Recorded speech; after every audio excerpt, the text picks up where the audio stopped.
তিনি আমার সৎমা। ইদানিং ভদ্রমহিলা বড্ড আমাদের পরিবারের সব ব্যাপারে নাক গলানো শুরু করেছে, যেটা আমার একদম পছন্দ হচ্ছে না। তিনি আমার বাবার স্ত্রী, তার অধিকার আছে এই সংসারের উপর, ঠিক আছে, কিন্তু আমি আর রনি ওনার সন্তান নই। আমাদের ব্যাপারে এত খবরদারি আমার ঠিক পছন্দ হচ্ছে না। রনির অনেক রকম অভ্যাস ছিল, সে আগে ভাত খেতে চাইতো না একদম। আমার মা শেষমেশ হাল ছেড়ে দিয়েছিল, রনি যা খেতে চাইতো তাই দিত। কিন্তু আজকাল আমি বেশ অবাক হয়ে খেয়াল করছি নতুন ভদ্রমহিলা রনিকে ভাত খাওয়ায়, রনিও দিব্যি খেয়ে ওঠে। ওনার এসব আচরণ আমার ঠিক সুবিধার লাগছে না কেন জানি। এমনিতে ওনাকে খারাপ লাগার কিছু নাই, আপাত দৃষ্টিতে মনে হতেই পারে উনি আমাদের পরিবারের জন্য অনেক করছেন এবং আমাদের সাথে মিশে যেতে চাইছেন। সবাই এমনটাই বলবে ওনাকে দেখে, কিন্তু ছোটবেলা থেকে আমার ষষ্ঠ ইন্দ্রিয় বেশ প্রখর। আমি কম কথা বলি, তবে আমি বোকা নই। এমন অনেক কিছুই আমি বেশ আগে থেকেই বুঝতে পারি, যেটা কিনা কেউ ধারণা করতে পারেনি ওই সময়। আমি জানি না এটা কেন হয়। আমি চাইও না এমন হোক আমার সাথে। আমি সবার মতো স্বাভাবিক হতে চাই, কিন্তু আমি না চাইতেও এসব আমার সাথে ঘটে। আমার মায়ের মৃত্যুর আগেও ঠিক এমন কিছু বুঝতে পেরেছিলাম আমি, যা এখনো কাউকে বলতে পারিনি। সেদিন সন্ধ্যায় আমি আমার ঘরে বসে পড়ছিলাম, পরীক্ষার বেশ দেরি নেই, তাই এরকম এক মনে পড়তে বসেছিলাম আমি। হুট করে দরজা খোলার শব্দ শুনে ব্রু কুঁচকে তাকালাম আমি। বইয়ের দিকে তাকে স্পষ্ট বুঝতে পারছি না উনি এসেছেন। আপনি আবার এসেছেন আমার ঘরে? আমি বইয়ের দিক থেকে মাথা না তুলেই বললাম। ভদ্রমহিলা বেশ আয়েশ করে আমার খাটের উপর পা তুলে বসলেন। ওনার হাতে একটা বাটি। বারে, আমার মেয়ের ঘরে আমি এসেছি, তার জন্য আবার কারো অনুমতি নিতে হবে? আমি ঘুরে ওনার দিকে তাকালাম। কত বয়স হবে মহিলার? 35 বা 40। মোটামুটি ফর্সা, ছোটখাটো গড়নের মহিলা। মুখে সবসময় হাসি, যে হাসির একটা মানে আছে, যা আমি বুঝতে চেষ্টা করছি। শোনো নীরা, আমি শুনেছি তোমার মায়ের অনেক লম্বা চুল ছিল। তোমার চুলগুলো অনেক সুন্দর, কিন্তু যত্নের অভাবে কেমন নষ্ট হয়ে যাচ্ছে। এই যে বাটিতে নারকেল তেল এনেছি, তোমার চুলে লাগিয়ে দিব এখন। আশ্চর্য, আপনাকে কি বলেছি আমার চুলে তেল দেওয়া দরকার? কেন এসেছেন? দেখুন, আমার সামনে পরীক্ষা, দয়া করে এভাবে ডিস্টার্ব করবেন না আমাকে। মহিলার মুখে তখনও হাসি। মিটমিট করে হাসতে হাসতে বললেন, তোমার বাবার বন্ধু হাসিম সাহেব এসেছেন। তোমার বাবা ডাকছেন তোমাকে, যাও দেখা করে এসো। আমার চোখ মুখ মুহূর্তেই রক্তশূন্য হয়ে গেল ওনার কথা শুনে। হাত পা কাঁপতে শুরু করলো থরথর করে। আমার ফ্যাকাশে মুখের দিকে তাকিয়ে আবার একটু হাসলেন উনি। কি ব্যাপার নীরা, তোমার হাসিম আঙ্কেলের কথা শুনে ভেবে চুপ হয়ে গেলে যে? তোমার বাবা ডাকতে আসছেন তোমাকে। এই মুহূর্তে ওই মহিলার মুখের দিকে তাকিয়ে আমার মনে হলো উনি আমার বিষয়ে অনেক কিছুই জানেন। আমি ওনার দিকে শীতল চক্ষু দিয়ে তাকালাম। উনি নির্বিকার। চোয়াল শক্ত করে বললাম, কে আপনি? কেন? তোমার সৎমা। ওনাকে কিছু বলতে যাব, তার আগে দরজায় টোকা পড়ল। নীরা, রুমে আছ? আমি উঠে দাঁড়িয়ে বললাম, জি বাবা। বাবা করিডোরে ওনার দিকে তাকালেন। রুনা, তুমি এখানে কি করো? এসেছিলাম মেয়ের সাথে একটু গল্প করতে। যাই হোক নীরা, তোমার হাসিম আঙ্কেল এসেছেন, তোমাকে ডাকছেন। আমি চোখ মুখ শক্ত করে বললাম, আমি যাব না, আমার পড়া আছে। নীরা, তোমাকে আগে অনেকবার আমি বলেছি, মুখে মুখে তর্ক করা একদম পছন্দ না আমার। 5 মিনিটের মধ্যে রেডি হয়ে আসবে, সুন্দর করে সেজে। আমার জন্য আবার ডাকতে না আসতে হয়। আমি রেগে গেলে কি হতে পারে জানো তো? আমি তো বললাম আমি যাব না ওনার সামনে। তোমার যা করার তুমি করতে পারো। বেশ। কিছুক্ষণ বাবা কোনো কথা বললেন না। ভদ্রমহিলা দাঁড়িয়ে কাহিনী দেখছেন আমাদের। নীরা, তুমি কি চাও যে তুমি শাস্তিগুলো পাও, রনিও তেমন শাস্তি পাক? আমি ভয়াবহভাবে কেঁপে বাবার দিকে তাকালাম। তার চোখ রক্ত লাল। বাবা কি তবে আমাকে ব্ল্যাকমেল করছে? রনিকে শাস্তি দেওয়ার ভয় দেখিয়ে আমাকে দিয়ে সব কাজ হাসিল করবে? এখন আমি কি করব? বাবা আমার দৃষ্টি উপেক্ষা করে বললেন, you have only 5 minutes, just 5। এ বলে শব্দ করে দরজা লাগিয়ে উনি চলে গেল। আমি ধপ করে বসে পড়লাম। আমাকে এখন কে বাঁচাবে? তবে কি মায়ের সাথে যা হয়েছে আমার সাথেও তেমন কিছু হতে চলেছে? বাবা তার সন্তান নিজের রক্ত, তার সাথে এমনটা করবেন? হঠাৎ কাঁধে কারো ছোঁয়া পেয়ে আমি একটু চমকে উঠি। সন্তপূর্ণ চোখ থেকে আসা 2 ফোঁটা পানি মুছে ফেলি। কি তেল দিবে চুলে? দিয়ে দিব। আমি কোনো কথা বললাম না। আমি জানি না এই মহিলা কে, কি তার উদ্দেশ্য, তবে এই মুহূর্তে আমার নিজেকে বাঁচানোর জন্য ওনার কথা শুনতে হবে। ভদ্রমহিলা আমাকে জবজবে করে চুলে তেল লাগিয়ে দিলেন। আজ অসহ্য রকম কষ্ট হচ্ছে। খুব বেশি মনে পড়ছে আমার মাকে। মা নিজের জীবনটা নষ্ট করে দিয়ে আমাকে আগলে রেখেছেন এতদিন, কিন্তু এখন কীভাবে বাঁচবো আমি এই নরক থেকে? তেল দেওয়া চুল শক্ত করে খোঁপা করে দিলেন উনি। সস্তা একটা সালোয়ার কামিজ পরে মাথায় ওড়না দিলাম। আয়নার সামনে দাঁড়িয়ে একটু সাহস হলো আমার। আমাকে দেখতে খুবই খারাপ লাগছে, তবে আমি জানি না কাজ হবে কিনা এতে, কারণ হাশেম নামক লোকটা একটা নরকের কীট। আমার মা এসব অনেক চেষ্টা করেছেন তার হাত থেকে বাঁচাতে, কিন্তু কখনো কি পেরেছে? শেষ পর্যন্ত মৃত্যুকে তার বেছে নিতে হলো। কি ভাবছেন নীরা? আমার পিছনে এসে দাঁড়িয়েছেন উনি। আমার আপনার সম্পর্কে অনেক কিছু জানার আছে। আমার মনে হয় না আপনি কিছু না জেনেই এ বাড়িতে বউ হয়ে এসেছেন। কে জানিয়েছে আপনাকে? কে আপনি? ভদ্রমহিলা আবারও সেই রহস্যের হাসি হাসল। আমি এক দৃষ্টিতে তাকিয়ে সেই হাসি দেখলাম। হঠাৎ বইয়ের ঘর থেকে বাবার চিৎকার করে ডাক শুনে ধাতস্থ হলাম। ওনার দিকে তাকিয়ে বললাম, উত্তর আপনাকে দিতেই হবে, আজ হোক বা কাল। আগে নিজেকে বাঁচাও নীরা। আমি জানি তুমি তোমার মায়ের মতো বোকা নও, তুমি বুদ্ধিমতী। কিভাবে নিজেকে বাঁচাতে হবে খুব ভালো করেই জানো তুমি। আমি কিছু বললাম না, চুপ করে দাঁড়িয়ে থাকলাম। উনি আমার কাঁধে হাত দিয়ে বললেন, রনিবা, তোমার দাদিকে নিয়ে ভয় পেও না। তোমার বাবা কিচ্ছু করতে পারবে না ওদের। আমার কি উচিত হবে ওনাকে ভরসা করা? কিন্তু এই মুহূর্তে তা না করা ছাড়া আমার কী বা করার আছে? বসার ঘরের দরজার সামনে এসে দোয়া ইউনুস পড়ে বুকে ফুঁ দিলাম। আমার মা আমাকে বিপদে এই দোয়া পড়তে বলেছেন। আস্তে করে পর্দা সরিয়ে ভিতরে তাকালাম। অসভ্য হাসেম আর আমার বাবা দুজন মুখোমুখি হয়ে ভীষণ হাসি ঠাট্টাময় মগ্ন। এই নরকের কীটটাকে আমি প্রায় 4 মাস পর দেখলাম। এই অসভ্যটার জন্য আমার মা আমাদের ছেড়ে চলে গেছেন। শেষ দেখা হয়েছিল মায়ের মৃত্যুর দিন। বড্ড শোক পালন করছিল। আহারে, এত ভালো একজন মানুষ কিভাবে আত্মহত্যা করতে পারলো ছোট 2টা মাসুম বাচ্চা ফেলে? সেদিন আমার ইচ্ছে করছিল ওনার সমস্ত শরীরে আগুন লাগিয়ে দিতে। সেদিন থেকে ওনার বিশ্রী নজরে পড়লাম আমি। এতদিন যে নজর উনি আমার মাকে রেখেছেন, এরপর থেকে শুরু হলো ওনার ফোন কল, বাজে বাজে টেক্সট আর অশ্লীল কথাবার্তা।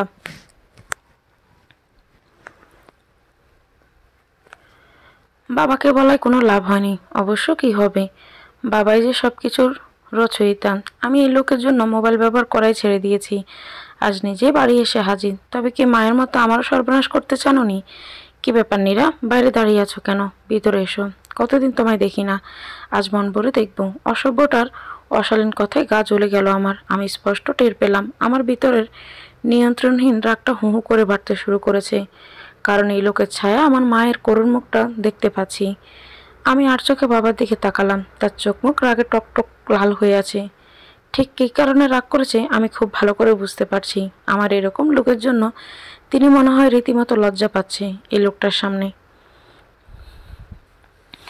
আমি বাবার এই রাগে চোখ উপেক্ষা করে অন্যদিকে তাকালাম। এই রাগে চোখের ভয় দেখিয়ে দিনের পর দিন আমার মাকে দিয়ে তার কার্যসিদ্ধি করিয়ে নিয়েছেন। কিন্তু আর না, এভাবে চুপ করে থাকলে উনি এবার আমাকে পেয়ে বসবেন।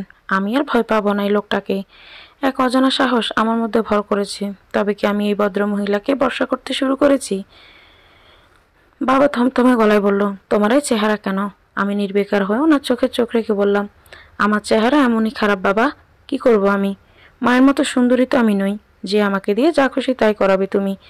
শেষের কথাটা একটু জোরে সাহসের সাথেই বললাম আমি। বাবা অবাক হয়ে আমার দিকে তাকালো। মনে হয় ভাবতেই পারছে না আমি তার মুখের উপর এভাবে বলতে পারি। আবারও বাড়ি কণ্ঠে বাবা বলল, চুলে এমন বিশ্রী করে তেল দিয়েছ কেন? আর এসব কী জামা পরেছ?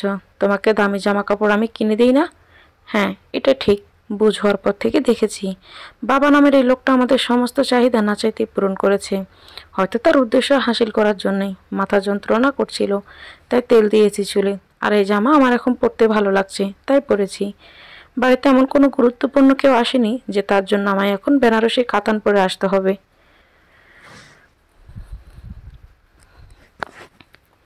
বাবা চোখ গোল গোল করে আমার দিকে তাকালো। আমি তখন নির্বিকার। এতক্ষণ এই লোকটার দিকে আমার চোখ পড়েনি। উনি বেশ আগ্রহের সাথে এতক্ষণ বাবা মেয়ের ঝগড়া দেখছিল। কিন্তু আমার শেষ কথাটায় মনে হয় একটু অপমানিত হলেন উনি। 2বার খুক খুক করে শুকনো কাশি দিলেন শুধু। বাবা অগ্নিচক্ষু দিয়ে আমার দিকে একবার তাকালো। এরপরে লোকটার দিকে তাকিয়ে বলল, ইয়ে মানে হাসেম ভাই, আপনি কিছু মনে করবেন না। আমি বুঝতে পারছি না ও আজ কেন এমন করে কথা বলছে। ও তো এভাবে কথা বলে না। নীরা, হাসেম আঙ্কেলের কাছে ক্ষমা চাও এক্ষুনি। আমি চল শক্ত করে বললাম, আমি কোনো অন্যায় কথা বলিনি যে তার জন্য ক্ষমা চাইতে হবে। কি বলার আছে তোমার তাড়াতাড়ি বলো, আমাকে পড়তে বসতে হবে।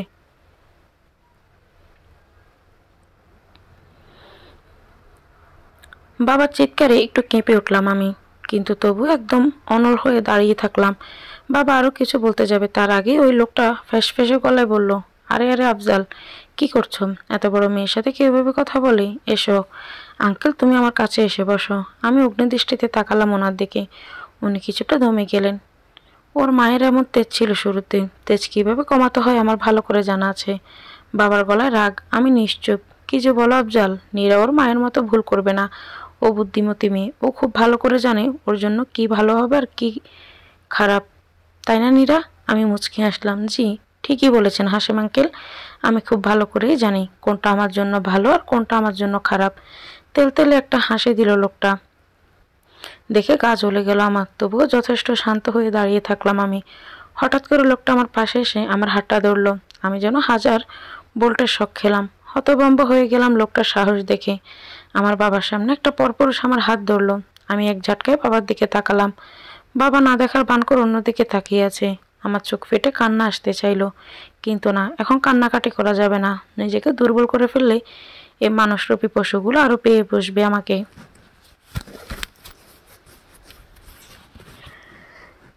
আমি আমার সর্বশক্তি দিয়ে নিজেকে ছাড়ানোর চেষ্টা করছি, আর হাসেম নামের লোকটা মনে হলো বেশ মজা পাচ্ছে আমার এই ব্যবহারে। কি হচ্ছে কি? আপনি আমার হাত ধরলেন কেন? আর বাবা, তুমি কি কিছু বলছো না? একটা পরপুরুষ কিভাবে তোমার সামনে আমার হাত ধরতে পারে? সেই সাহস সে পায় কিভাবে? ওনাকে বলো আমার হাত ছাড়তে। বাবা একটু আমতা আমতা করে করতে থাকে, মিনমিন করে বলে, ইয়ে মানে হাসেম ভাই, বলছিলাম যে ওর বয়সটা তো বেশি না, সামনের পরীক্ষা, এখন এসব থাক। আরে আফজাল, আমি তো ওর আঙ্কেল, তুমি এত সব ভেবো না। ওর হাতটা একদম ওর মায়ের মতো ফর্সা, আর কি নরম, ধরতেই খুব ভালো লাগছে। আমি অবাক হয়ে শুধু আমার বাবাকে দেখছি, কিভাবে সে এমন নরম পশুসা কথা বলছে। দেখুন, আপনি কিন্তু খুব বাড়াবাড়ি করছেন, এক্ষুনি আমার হাত ছাড়ুন, না হলে কিন্তু খুব খারাপ হয়ে যাবে। আরে আফজাল, মেয়ের দেখি তার মায়ের সব কিছুই পেয়েছে, মায়ের মতো তেজ। বেশ, যে মেয়ের তেজ বেশি আমার কিন্তু বেশ ভালো লাগে। আমি আরো বেশ কয়েকবার নিজেকে ছাড়ানোর আপ্রাণ চেষ্টা করলাম। শেষের দিকে লোকটা আমার হাত আরো শক্ত করে চেপে ধরলো, আর মুখে একটা পিশাচের মতো বিশ্রী হাসি।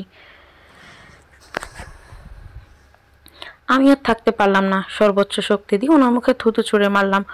ঘটনার আকস্মিকতায় হতভম্ব ওরা দুজন, আর আমি কাঁপছি থরথর করে। আমার ভিতরে নিয়ন্ত্রণহীন রাগটা হু হু করে বাড়ছে আবার। আমার চোখ জ্বলছে, জোরে জোরে নিঃশ্বাস ছাড়তে লাগলাম আমি।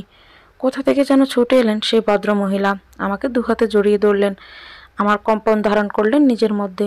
আমি শান্ত হতে চাইলাম, কোনোভাবেই পারলাম না। বাবা যেন কথা বলতে ভুলে গিয়েছেন, আর এই অসভ্যটার দিকে তাকানোই যাচ্ছে না। চোখে আগুন জ্বলছে তার। নীরা, কি করলে কি তুমি এটা? তোমার মা পর্যন্ত সাহস করেনি কখনোই কাজের, তোমার এত সাহস কিভাবে হয়? এক্ষুনি ক্ষমা চাও হাসেম আঙ্কেলের পা ধরে। নীরা কোনো অন্যায় করেনি যে সে ক্ষমা চাইবে। ওই লোকটাই নীরার সাথে অসভ্যতা করার চেষ্টা করেছে, ও শুধু নিজেকে বাঁচিয়েছে, আর কিছু না। ক্ষমা চাইতে হলে উনি চাইবে নীরার কাছে। আমি অবাক হয়ে ভদ্রমহিলার দিকে তাকালাম, কেন জানি বড্ড মাকে মনে পড়ছে আজ ওনার দিকে তাকিয়ে। যদিও মায়ের সাথে ওনার কোনো মিল নেই। আমার মা ছিলেন ভুবন ভোলানো সুন্দরী, যে সৌন্দর্য হয়েছিল তার কাল। রুনা, তুমি এতক্ষণ আড়ি পেতেছিলে? 2 দিন আসতে না আসতেই তোমার এত সাহস দিয়েছে কে? এখন আবার ওকে উস্কে দিচ্ছ? ছাড়ো ওকে, ওর ক্ষমা চাইতে হবে হাসেম ভাইয়ের কাছে। থাক আফজাল, এখন আর ক্ষমা চাওয়ার কোনো দরকার নেই। তোমার মেয়েকে বলবে তেজ থাকা ভালো, তাই বলে এতটা নয়। এর শেষ আমি দেখে ছাড়বো, আবার আসবো আমি। আর তোমার মেয়ে সোজা না হলে তোমার অবস্থা কি হবে এটাও ভালো করে জানো তুমি। খুব তাড়াতাড়ি আবার আসবো আমি। হাসিমকে রাগানোর ফল তোমাদের পেতে হবে। এ বলে দুপদাপ করে ফা ফেলে অসভ্যটা বেরিয়ে গেল। বাবা ছুটল তার পিছু পিছু। আমি আর থাকতে পারলাম না, হাউমাউ করে কাঁদতে কাঁদতে মাটিতে বসে পড়লাম। আমার সৎমাও মাটিতে বসে আমাকে জড়িয়ে ধরলেন। হঠাৎ বসা থেকে উঠে দাঁড়ালাম আমি, উনিও উঠে দাঁড়ালেন আমার সাথে। কি ব্যাপার নীরা, কোথায় যাচ্ছ? দাদির কাছে। নীরা, সব কথা পরে হবে, তোমার শরীরটা এখন ভালো না, শরীর বেশ গরম, মনে হচ্ছে জ্বর আসবে। এখন তোমার ঘরে চলো, রেস্ট নেবে, বাকি সব কথা পরে হবে। আমাকে আটকাবেন না, ওনার কাছে আমার আজ শোনার আছে কিভাবে আমার বাবা নিজের রক্তের সাথে এমন করতে পারে, নিজের মেয়েকে একটা জানোয়ারের হাতে তুলে দিতে পারে। আজ আমাকে শুনতেই হবে। নীরা, এসব পরে জানবে, এখন আমার সাথে ঘরে চলো। আমি ওনার কোনো কথাই শুনলাম না। ওনার হাত থেকে নিজেকে দ্রুত ছাড়িয়ে ছুটলাম দাদির ঘরের দিকে। উনি না পেরে আমার পিছু পিছু আমাকে ডাকতে ডাকতে ছুটতে লাগলেন। দাদি ঘর অন্ধকার করে রনিকে জড়িয়ে ধরে বসেছিলেন। আমি গিয়ে ঘরের লাইট জ্বালিয়ে দিলাম। দেখলাম দাদির চোখ লাল, নিশ্চয় কান্নাকাটি করেছেন। দাদি, তোমার সাথে আমার কথা আছে। তোর শরীরটা ভালো না নীরা? ঘরে গিয়ে বিশ্রাম নে। না, আজ আমাকে কিছু প্রশ্ন আছে তোমার কাছে, যার উত্তর না নিয়ে আমি এই ঘর থেকে কোথাও যাব না। দাদি রনির দিকে তাকিয়ে মিষ্টি করে হেসে বললেন, যাও তো দাদু ভাই, অন্য ঘরে গিয়ে খেলা করো। রনি একবার আমার দিকে তাকালো, কি বুঝলো কে জানে, খাট থেকে আস্তে করে নেমে চলে গেল অন্য ঘরে। এবার দাদি নির্লিপ্ত চোখে আমার দিকে তাকিয়ে বললেন, বল, কি জানতে চাস? আজ হোক কাল হোক তুই যে আমার কাছে এসে প্রশ্ন করবি আমি খুব ভালো করেই জানতাম। মনে হচ্ছে সেই দিন চলে এসেছে। ততক্ষণে উনি এসে আমার পাশে দাঁড়িয়েছেন, আমার হাতটা চেপে ধরলেন শক্ত করে। মা, একটা কথা বলবো আমি? ও এখন অনেক ছোট, সামনে ওর পরীক্ষা। তাছাড়াও শরীরটাও ভালো না, এমন কিছু ওকে জানাবেন না যার জন্য ওর মধ্যে অস্থিরতা শুরু হয়ে যায় আর নিজের সত্তাকেই ভুলে যায়। আমি অবাক হয়ে ব্রু কুঁচকে তাকালাম ওনার দিকে। মাত্র কয়দিনে সে উনি আমার ব্যাপারে কি এমন জানেন যা আমি জানি না? কে জানিয়েছে ওনাকে? কি ব্যাপার? কি এমন কথা আমাকে বলতেই হবে তোমাদের? না বৌমা, ওকে জানতে দাও এই নিষ্ঠুর পৃথিবীতে ও একা চলতে হবে। নিজেকে শক্ত করুক, ওর জীবন বাকি 10টা মেয়ের মতো সরল নয়, এটাও বুঝুক। এতদিন ওর মা ছিল, বুঝতে হয়নি, এখন বুঝতে হবে। আমি কি ওর মা নই? মা, আমি ওকে আগলে রাখতে পারবো না? দাদি একটু হাসলেন, সেই হাসিতে বিষাদ। আমি কিছুই বুঝতে পারছি না কি নিয়ে কথা বলছেন ওনারা। বল বোন, কি জানতে চাস তুই? বাবা কিভাবে পারলো দাদি নিজের মেয়েকে, নিজের রক্তকে একটা পরপুরুষের হাতে তুলে দিতে? নিজের মেয়ের সম্মান এভাবে কোনোভাবে শেষ করে দিতে চায়? আমার মা এতদিন সব সহ্য করেছে, তাই বলে আমাকেও? কেন দাদি? দাদি অনেকক্ষণ শূন্যের দিকে তাকিয়ে চুপ করে বসে থাকলেন। আমি অসহ্য হয়ে এবার দাদির দিকে আর একবারও ভদ্রমহিলার দিকে তাকালাম। এরপর দাদি ভাসা ভাসা চোখে আমার দিকে তাকিয়ে বললেন, নিজের রক্ত না বলেই তোর বাবা পেরেছে রে বোন। সারা ঘরে পিনপতন নীরবতা, সবাই মুখ থমথম করে দাঁড়িয়ে আছে। আমি নিজের কানকে বিশ্বাস করতে পারলাম না। একটু আগে দাদি যা বলছেন নিশ্চয়ই আমি ভুল শুনেছি। আমি হালকা এসে পরিবেশটা স্বাভাবিক করার চেষ্টা করলাম। দাদির কাছে গিয়ে দাদির হাতে হাত রেখে বললাম, দাদি, মজা করো না তো এখন। এখন কি মজা করার সময়? দাদি গোলাটে দৃষ্টিতে আমার দিকে তাকালেন। আমি একটু কেঁপে উঠলাম সেই চোখের দিকে তাকিয়ে। মজার মতো অবস্থায় আমরা নেই রে বোন। তুই যা শুনেছিস ঠিকই শুনেছিস। আফজাল আমার ছেলে, যাকে তুই বাবা ডাকিস, সে তোর নিজের বাবা নয়। আমিও তোর নিজের দাদি নই। আমি চিৎকার করে দাদিকে ছেড়ে উঠে দাঁড়াই। আমার সৎমা আমাকে এসে জড়িয়ে ধরলেন। দাদি এখনো নির্বিকার। শান্ত হও নীরা, শান্ত হও। তুমি এমনিতে অসুস্থ। আর মা, আপনাকেও বলি, এখন এসব কথা জানানোর কি খুব দরকার ছিল? ওর শরীরটা খারাপ, গায়ে জ্বর, এখন এত কিছু কিভাবে সহ্য করবে ও? ওকে শক্ত হতে হবে বৌমা, এত নরম হওয়া ওর যাবে না। ওর মায়ের সাথে হওয়া সব অন্যায়ের বিচার করতে হবে ওকে। আমি কাঁপছি থরথর করে, কাঁপা কাঁপা গলা বললাম, তবে যে ছোট থেকে শুনে আসছি আমি আমার বাবার মতো রাগ পেয়েছি, তুই ছোট থেকে আফজলকে দেখেছিস তোর মায়ের উপর এভাবে চণ্ডালের মতো রাগ দেখাতে, তোর সাথেও সে কম করেনি। সেখান থেকে দেখতে দেখতে তোর মধ্যে ওই রাগ ঢুকে গেছে। কিন্তু তোর চেহারায় তোর বাবার কোনো ছাপ আছে? আমি একটু থমকে গেলাম। আসলেই তাই, সবাই বলতো আমি আমার মায়ের মতো দেখতে হয়েছি। তাহলে আমার আসল বাবা কে দাদি? তোর আসল বাবা তুই জন্মের পরপরই মারা গিয়েছিলেন। তার ছিল কোটি টাকার সম্পত্তি আর নিজের বিশাল ব্যবসা, যার একমাত্র উত্তরাধিকারী ছিলি তুই।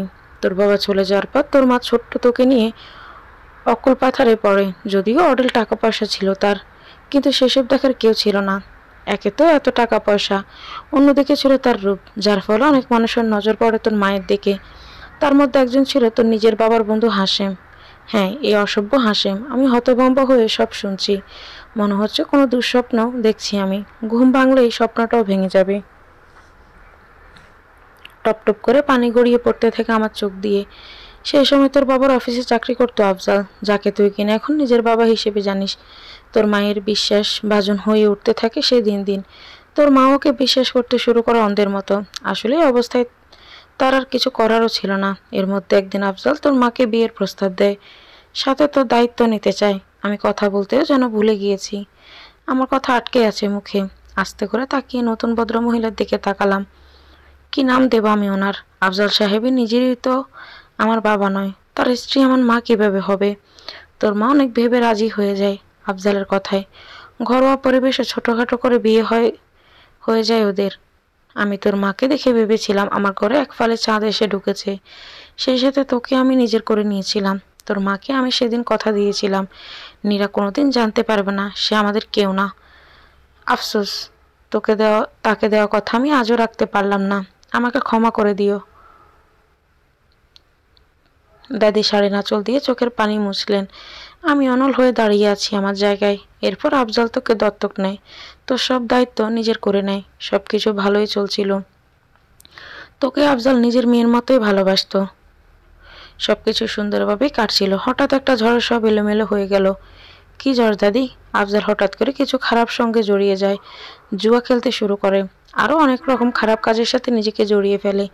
এরই মধ্যে কৌশল করে সে তোর বাবার সব সম্পত্তি আস্তে আস্তে নিজের নামে করে নিতে থাকে তোর মায়ের কাছ থেকে। তোর মা ছিল বোকা, সে আফজালকে অন্ধবিশ্বাস করতে থাকে, তাই অন্য কিছু বুঝতে পারে না। কিন্তু আমি তো মা, আমি বুঝতে পারি আমার ছেলের কথা। আমি বৌমাকে বারণ করি এভাবে নীরার নামের সম্পত্তি ওকে না দিতে। আর যা হলো আমার কাল। আফজাল খারাপ সঙ্গে পড়ে মাথা খারাপ হয়ে গিয়েছিল টাকার জন্য। আমি এভাবে সাবধান করায় আমার উপর রেগে যায়, এমনকি সে আমার গায়ে পর্যন্ত হাত তোলে। আমাকে বলে আমি যদি বেশি বাড়াবাড়ি করি আমাকে বাড়ি থেকে তাড়িয়ে দেবে। এই বয়সে আমি কোথায় যাব? সেই থেকে আমি আফজালকে এমন ভয় করি। কিন্তু বাবার সাথে হাসিম আঙ্কেলের পরিচয় কিভাবে হয় দাদি? হাসিমই তোর বাবাকে খুঁজে নেয়। আমি নিষেধ করার পর থেকে তোর মা আফজালকে কোনো রকম টাকা দিতে অস্বীকার করে। টাকার জন্য যখন আফজাল দিশেহারা তখন হাসিম তার কাছে আসে। তারপর আফজাল তখন প্রচুর দেনাদার, ওকে জুয়ার নেশা, মদের নেশা, পাগলের মতো অবস্থা তখন তার মধ্যে হাসিম খুঁজে নেয় আফজালকে। সে তখন সবচেয়ে কুরুচিপূর্ণ একটা প্রস্তাব দেয় আফজালকে, আর আফজালও টাকার জন্য সেই প্রস্তাব মেনে নেয়, নিতে বাধ্য হয়। আমার কণ্ঠ থেকে কোনো স্বর বের হচ্ছে না। কোনো রকমে বললাম, কি ছিল সেই প্রস্তাব? সেসব আমি তোকে বলতে পারবো না, শুধু শুনে রাখ, দিনের পর দিন তোর বাবাকে টাকার লোভ দেখে তোর মায়ের সাথে অসভ্যতা করেছে এই জানোয়ার। আর আমার কুলাঙ্গার ছেলেটা সেসব উপভোগ করেছে। আমি কোনোদিন মুখ খুলতে পারিনি। আমি মুখ খুললে আমার উপর চলতো আফজালের অমানসিক অত্যাচার। দাদির কোনো কথাই যেন কানে যাচ্ছে না আমার। পুরো পৃথিবীটা যেন টলছে আমার সামনে। যে কোনো মুহূর্তে ভারসাম্যহীন হয়ে পড়বো আমি। আফজাল নামক লোকটার উপর ঘৃণায় বারবার অস্থির হয়ে উঠছি আমি।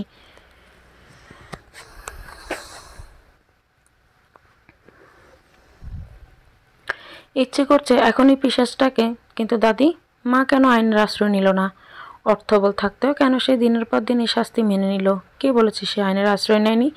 সে পুলিশকে ধরিয়ে দিয়েছিল আফজালকে। কিন্তু হাসিম অত্যন্ত ধুরন্ধর একটা কীট। ও আফজালকে ছাড়িয়ে এনেছে কৌশল করে। তারপরেই আফজাল তোর মায়ের সামনে তোকে দিত বিভিন্ন ধরনের শাস্তি। তোর মা যাই হোক তোর কষ্ট সহ্য করতে পারতো না। অনেকবার আফজালকে ডিভোর্স দিতে চেয়েছে সে, কিন্তু এই আফজাল আর হাসিম মিলে ছকটা এমনভাবে সাজিয়েছিল তারা সবসময় তোর মাকে হাতের পুতুল করে রেখেছিল। পরে রনি হলো, তোর মায়ের পায়ে পড়ানো হলো আরও এক পদস্থ শেকল। তোর মায়ের বাপের বাড়ির দিকেও এমন কেউ ছিল না যে তাকে বাঁচাতে পারে। এক বুড়ি আমি। তোর মা শুধু ছুটে এসে আমার কাছেই আসতো, মা আমাকে এই নরক থেকে আপনি বাঁচান, এই সম্পত্তির কিচ্ছু চাই না আমি, শুধু আমার ছেলে মেয়েকে নিয়ে এখান থেকে চলে যেতে চাই আমি, আপনি ব্যবস্থা করে দিন। কারণ সেই সময় তোর মাকে এরকম বন্দি করে রাখা হতো এই 4 দেয়ালের মধ্যে। বাইরের কারোর সাথে কোনো যোগাযোগ করতে দেওয়া হতো না। শেষের দিকে তোর মা মানসিক রোগীর মতো হয়ে গিয়েছিল। তোর মনে আছে বোধ হয়, এক রাতে সে আমার কাছে এসে বলল, মা আপনি তো কিছুই করতে পারলেন না আমার জন্য, তাই নিজেই আমি নিজেকে এই নরক থেকে উদ্ধার করব। আমার ছেলে মেয়েগুলোকে আপনার কাছে রেখে যাচ্ছি আমি, আপনি ওদের দেখবেন। আমি সেদিন ভেবেছিলাম হয়তো এমন কোন একটা প্ল্যান করেছে বাড়ি থেকে মুক্তি পাওয়ার। আমি খুশি হয়েছিলাম সেদিন, কিন্তু কে জানতো সে এভাবে তার মুক্তি খুঁজে নেবে। এটুকু বলে দাদি থামলো। এরপর হাউমা করে কাঁদতে কাঁদতে আরও যেন কি বলতে লাগলো। আমার কানে গেল না আর কিচ্ছু। আমার সামনে দুনিয়াটা ঘুরলো অদ্ভুতভাবে। আমি আর নিজেকে সামলে রাখতে পারলাম না। দেয়াল চেপে নিজেকে দাঁড় করানোর চেষ্টা করলাম, কিন্তু পারলাম না। হঠাৎ আমাকে ওই অবস্থায় দেখে উনি ছুটে আসলেন আমাকে ধরতে, কিন্তু তার আগে আমি মাথা ঘুরে পড়ে গেলাম। জ্ঞান হারানোর আগে আধ বোঝা চোখে আমি দেখলাম আমার মায়ের মতো কেউ আমাকে কোলে তুলে নিল। কেন জানি ওনার গায়ের গন্ধটাও আমার বড্ড পরিচিত মনে হলো। আচ্ছা, তবে এই গন্ধ কি আমার মায়ের? আর কিছুই মনে নেই আমার। কতক্ষণ পর আমার জ্ঞান ফিরে আমি জানি না। জ্ঞান ফিরতে আমি নিজেকে আমার খাটে দেখলাম। আমার মাথার কাছে বসে আছেন আমার নতুন মা। নতুন মা কথাটা ভাবতেই আমি নিজের মধ্যে একটু শক খাই। আমি ওনাকে মা বললাম, ভাগ্যিস মনে মনে বলেছি, না হলে উনি তো শুনে ফেলতেন। কি একটা লজ্জা হতো, উনি আমার মা কিভাবে হবেন? উনি এই আফজাল নামক পাষণ্ড স্ত্রী, আর এই লোকের সাথে আমার কোনো সম্পর্ক নেই। এই পৃথিবীতে কেউ নেই আমার আপন, আমি একা। এই পৃথিবীতে আমি একাই। এই ভদ্রমহিলা আমার কিচ্ছু হয় না, দাদিও আমার কিচ্ছু হয় না, রনি যদিও আমার ভাই, কিন্তু সে আফজালের ছেলে। আমি হঠাৎ ডুকরে কেঁদে উঠলাম। শুয়ে শুয়ে শুয়ে মাথার কাছে চিন্তিত মুখে বসে আছেন উনি। আমার কান্নার আওয়াজে শুনেই ধড়ফড় করে উঠে বসলেন। আমার মাথাটা বুকে চেপে বললেন, আল্লাহর দরবারে কোটি কোটি শুকরিয়া মা। ও মানিরার জ্ঞান ফিরে এসেছে। একটা ডাক্তার ওর বাবাকে ডাকতে দিল না। আমি তো চিন্তায় অস্থির হয়ে গিয়েছিলাম। আর একটু হলে আমি নিজেই ওকে কোলে তুলে ডাক্তারের কাছে নিয়ে যেতাম, দেখতাম কে আটকায় আমাকে। বের করে দিলে দিত আমাকে এই বাড়ি থেকে। তবুও আমার মেয়ের সুস্থতার সাথে কোনো আপোষ নেই। আমি অবাক চোখে দেখলাম ওনার দিকে। কি বললেন উনি? ওনার মেয়ে? আমার কোনো ওনাকে এভাবে জড়িয়ে ধরে কাঁদতে ইচ্ছে করছে এখন, যেভাবে মাকে জড়িয়ে ধরে কাঁদতাম। দাদি ছুটে আসলেন, আমাকে দেখে বললেন, আলহামদুলিল্লাহ। ও বোন আমার, এখন কেমন লাগে তোর? ও বৌমা, ওর মাথায় হাত দিয়ে দেখো ওর জ্বর কেমন আছে এখন। মেয়ের জ্ঞান ফেরায় খুশিতে তো ফরফর করে কথা বলেই যাচ্ছেন। আগে দেখো ওর জ্বর কেমন। জ্বর নেই মা, দেখেছি আমি, কিন্তু ওকে দেখে মনে হচ্ছে ওর শরীর খুব দুর্বল। দেখেন না কিভাবে তাকিয়ে আছে। ওকে এখন কিছু খেতে দিতে হবে। আচ্ছা, মা ছাড়া কি কখনো কেউ এতটা বুঝতে পারে? সত্যি খিদে আমার প্রাণ ছটফট করছে। আমি ওনাকে মনে মনে ধন্যবাদ দিলাম, মনের মধ্যে বললেও আবার লজ্জা পেয়ে গেলাম। আপনি ওর কাছে বসেন মা, আমি ওর জন্য খাবার নিয়ে আসি। উনি ছুটে চলে যাচ্ছিলেন। আমি পেছন থেকে হঠাৎ করে ওনার শাড়ির আঁচলটা টেনে ধরলাম। উনি হতভম্ব হয়ে আমার দিকে তাকালেন পেছন ঘুরে। দাদি অবাক হয়ে তাকিয়ে আছে। আবার আমার পাশে বসে পড়লেন উনি। মিষ্টি করে হেসে আমার মাথায় হাত বুলিয়ে দিয়ে বললেন, কিছু বলবেন ইরা? আমার শক্তি নেই কোনো কথা বলার। আস্তে আস্তে ফিসফিস করে বললাম, আপনাকে কি আমি আন্টি বলে ডাকতে পারি? আমি চেয়েছিলাম আমি বলবো আপনাকে মা বলে ডাকতে, কিন্তু ভেতর থেকে কিছু একটা বাধা পেলাম বলতে। আবার সুন্দর করে হাসলেন উনি। আমি একটু লজ্জা পেলাম আবার। আন্টি কেন, মা বলে ডেকো। আপনি তো আমার মা নন। এবারে কেউ আমার কিচ্ছু হয় না। এবারে তো আমি একটা অগন্তুক ছাড়ার কিছুই না। নীরা। দাদির চিৎকার শুনে তার দিকে তাকিয়ে ছোট্ট করে হাসার চেষ্টা করলাম আমি। দাদি, ভুল কিছু বলেছি আমি? দাদি কোনো কথা না বলে মুখ শক্ত করে অন্যদিকে ফিরলেন। আমি জানি এখন উনি বসে বসে কাঁদবেন। সারা জীবন শুধু কাঁদতেই দেখলাম মানুষটাকে। বেশ, তুমি আমাকে আন্টি বলেই ডেকো। যেদিন জানতে পারবে আমি তোমার কে, সেদিনই না হয় ডেকো আমাকে মা বলে, যদি তুমি চাও। কে আপনি? কেন, তোমার সৎ মা? ও দুঃখিত, তোমার রুনা আন্টি। এই বলে অদ্ভুত করে হাসতে লাগলেন উনি। হাসিটা এত পরিচিত লাগছে কেন আমার। নীরা, আসবো? আমি চমকে উঠলাম কণ্ঠস্বরটা শুনে। সেদিনের পর থেকে আমি এই লোকটার মুখোমুখি হই না। আমার যে একই ছাদের নিচে বাস করছি, এটা ভাবতে আমার ঘৃণা লাগে মাঝে মাঝে। এই লোকটার জন্য, হ্যাঁ, শুধুমাত্র এই পিশাচটার জন্য আমার মায়ের ফুলের মতো জীবনটা এভাবে চলে গেল। এই লোকটা আমার কাছে একটা নরকের কীট ছাড়া আর কিছুই না। এখন আমার কাছে কী চাইও? আমি কোনো কথা না বলে নিজের বইতে মনোযোগী হই। লোকটা আমার অনুমতির তোয়াক্কা না করেই আমার রুমে ঢুকে যায়, আমার নিঃশ্বাস বন্ধ হয়ে আসার আগে। কি ব্যাপার নীরা, আমার সাথে কথা বলো না কেন তুমি? বেশ কিছুদিন যাবৎ। আমি তার দাঁতে দাঁত চেপে বলি, আপনার সাথে কথা বলার কোনো রুচি আমার নেই মিস্টার আফজাল সাহেব। আমি লোকটার দিকে তাকাইনি। না তাকালেও আমি বুঝতে পারছি লোকটা হতভম্ব দৃষ্টিতে আমার দিকে তাকিয়ে আছে। এসব কি বলছো নীরা? আমি তোমার বাবা। বাবার সাথে এভাবে কেউ কথা বলে? তেলে বেগুনে জ্বলে উঠি আমি। নিজের সমস্ত শক্তি দিয়ে চিৎকার করে উঠে বলি, বাবা! লজ্জা করে না আপনার নিজেকে আমার বাবা বলে পরিচয় দিতে? মেয়েকে একটা পরপুরুষের হাতে তুলে দেওয়ার সময় কোথায় ছিল আপনার পেতৃত্ব আফজাল সাহেব? আপনি দয়া করে আমার সামনে থেকে চলে যান। আপনার ছায়াও দেখতে ঘৃণা হচ্ছে আমার। Neera, behave yourself. তুমি মনে হয় ভুলে যাচ্ছ কার সাথে কথা বলছো তুমি। চোখ রাঙাবেন না আফজাল সাহেব। এই চোখ রাঙানোকে অনেক ভয় পেয়েছি একটা সময়। পুরো একটা রাত আমাকে বাথরুমে অন্ধকারে আটকে রেখেছেন, সাথে আমার মাকেও আটকে রেখেছেন, অন্য ঘরে যাতে সে আমাকে বাঁচাতে না পারে। ভয়ে অজ্ঞান হয়ে যেতাম আমি, কাঁদতাম চিৎকার করে, তবু আপনার মন গলেনি। দাদিকেও ভয় দেখিয়ে বন্দি বানিয়ে রেখেছেন। দেখতে আমাদের সুখী মনে হলো আমরা ছিলাম আপনার হাতের পুতুল ছাড়া আর কিছুই না। কিন্তু না, আর পারবেন না। লেবু বেশি নেঙাড়ে তেতো হয়ে যায়। আপনি সম্পর্কটা তেতো করে ফেলেছেন, আর আমি ভয় পাই না আপনাকে। লোকটার দিকে তাকানো যাচ্ছে না। বিস্ময় হতভম্ব সে হাঁ করে তাকিয়ে আছে আমার দিকে।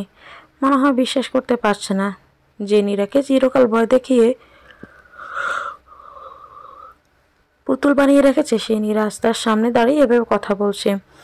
দেওয়ালে পিঠ ঠেকে গেলে মানুষ অনেক হিংস্র হয়ে যেতে পারে, এটা তাকে বুঝতে হবে। নীরা, তুমি আমার বাড়িতে দাঁড়িয়ে আমার সাথে এভাবে কথা বলছো? তুমি কি জানো তোমাকে আমি এক্ষুনি বাড়ি থেকে বের করে দিতে পারি? তখনই কই যেয়ে দাঁড়াবে তুমি? একবারও ভেবে দেখেছ? ওনার কথায় আকাশ বাতাস কাঁপিয়ে হাসলাম আমি। আমার হাসি দেখে আরও এক পদস্থ অবাক হলেন উনি। ও তাই নাকি আফজাল সাহেব, আপনি আমাকে বাড়ি থেকে বের করে দিবেন? কিন্তু তার আগে তো আমি আপনাকে এই বাড়ি থেকে বের করে দিতে পারি। মানে কি বলছো কি তুমি? এই বাড়ি সহ আরও যে যে সম্পত্তি আমার আছে সব আমাকে বুঝিয়ে দেবেন, কিচ্ছু যেন বাদ না থাকে। এসব কিচ্ছুর একমাত্র মালিক আমি, আপনি নন। আমার আসল বাবা এগুলো আমার জন্য রেখে গেছেন, তাই আমি যদি চাই আপনাকে এই বাড়ি থেকে বের করে দিতেই পারি।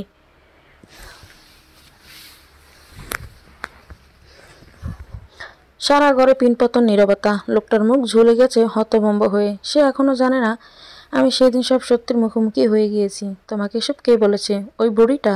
কেন? দাদি যদি বলেও থাকেন তা আপনি কি করবেন? তাকে আর কোনো ভয় আপনি দেখাতে পারবেন না, কারণ এই বাড়িটা আমার। আমার বাড়িতে আমি যা বলবো তাই হবে, আর কারো কোনো কথা শোনা হবে না। আমার এই কথা শুনে পিশাচের মতো একটা হাসি দিল লোকটা। আমি ব্রুকুচকে তাকাই সে হাসির দিকে। আবার কি চাল দিতে চাচ্ছে উনি। নীরা, তোমার বয়স যেন কত? আমি কোনো কথা না বলে তাকাই ওনার দিকে। কি বলতে চাচ্ছে ও বুঝতে পারছে না।